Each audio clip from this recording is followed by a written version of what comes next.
Sir మీ కొన్ని వీడియోస్లో చూశాను సార్, మేషరాశి వాళ్ళకి ఏలినాటి శని నడుస్తుంది సార్.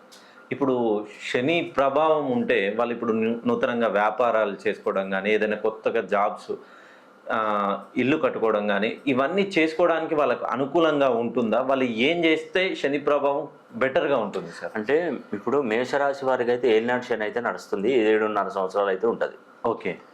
వీళ్ళు ఇప్పుడు కొత్తగా ప్రయత్నాలు చేస్తుంటారు, కొత్తగా ఇల్లు కట్టుకోవడం, ఒక స్థలం కొనుక్కోవడమో, ఇల్లు కట్టుకోవడమో, లేదంటే వ్యాపారం కొనసాగించడమో, లేదంటే విదేశాలకు వెళ్ళడమో, అవునండి, ఇట్లా లేదంటే చదువు నిమిత్తం ఇంకా వేరే జిల్లాకు రాష్ట్రానికి వెళ్ళడం, వెళ్ళిపోవడము, విదేశాలకు వెళ్ళడం, ఇలా జరుగుతుంది.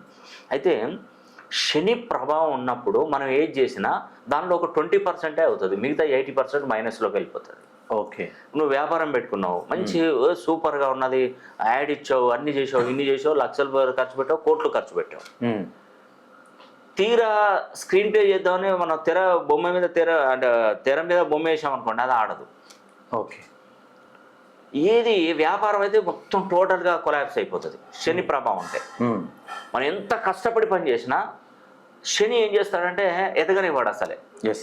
ఇప్పుడు ప్రతి దాన్ని, ఇప్పుడు ఉదాహరణకి మనకు భారతదేశంలో ఒక ఇల్లు కట్టుకోవాలనుకోండి, టౌన్ ప్లానింగ్ అధికారి ఉంటాడు, అతను ఏం చేస్తాడంటే ఈ ఇల్లు ఇలా ఉండాలి, ఇన్ని రూమ్లో ఉండాలి, ఇంత ఖాళీ ప్లేస్ ఉండాలి, ఇట్లా ఉండాలి అని చెప్పేసి ఒక ప్లాన్ ఇస్తాడు. ఆ ప్లాన్ తీసుకొని వచ్చి మనం ఇంప్లిమెంట్ చేసి ఇంట్లో కట్టుకుంటే అసలు కట్టుకోలేమండి. నువ్వు భారతదేశంలో ఎక్కడైనా చూడండి, అలా ప్లాన్లు అయితే ఎక్కడ ఉండవు. మనం ఇష్టం వచ్చినట్టుగానే కట్టుకుంటాం. అవునవును. పేరుకు మాత్రం ప్లాన్ ఇస్తాడు. అంత కరెక్ట్గా కట్టాలంటే ఈ భారతదేశంలో ఒక్క ఇల్లు కూడా చూపెట్టలేరు మీరు. అన్ని రకరకాలుగా ఉంటాయి.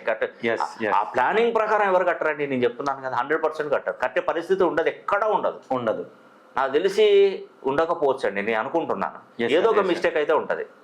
ఇప్పుడు శని ప్రభావం ఉన్నప్పుడు శనికి అనుకూలంగా నడుచుకోవడం అన్నది ఎవ్వడి వల్ల కాదు, ప్రపంచంలో కాదు, మన ఈ భూమండలం మీద ఎవరికి కాదు. శని ప్రతిదానికి తప్పు తీస్తుంటాడు. ఓకే. ఇప్పుడు ఉదాహరణకి నవ్వుకుంటూ ఏదో ఒక జోక్లా ఆయన వస్తలేడు, ఒక వ్యక్తి మన దగ్గరకు వస్తాడు, ఆయన వస్తలేడు నవ్వుకుంటున్నాం అనుకో, తప్పు తీస్తాడు శని. ఓకే. చిన్న విషయాలను తప్పు తీస్తుంటాడు, అలా మాట్లాడద్దు. ఉదయం పొద్దుగాల లేవదో 7 గంటలకు లేచాం అనుకోండి, ఉదాహరణకి శని 5 గంటలకి లేమంటాడు, బ్రహ్మముహూర్తంలో లేమంటాడు. నువ్వు లేస్తావా? ఏదో ఒక రోజు బాగా టైర్డ్ అయి పడుకుంటావు, లేకపోతే తప్పు తీస్తాడు. ఓకే. ప్రతి చిన్న విషయానికి తప్పు తీసుకుంటావు పోతే మన జీవితం ముందుకు ఎట్లా పోతుంది? కాబట్టి ఏంటంటే శని దృష్టిని మరలించాలి, నీ వైపు నుండి మరలించి పక్కన దిప్పేస్తే అప్పుడు నీ వైపు చూడడు. ఓకే. ఒక మనిషి కనపడుతున్నాడు అంటే ఆ మనిషికి ఒక తెర వేసామనుకోండి, ఏమవుతుంది? ఆ మనిషి కనపడడు, తెర చాటును ఉంటాడు.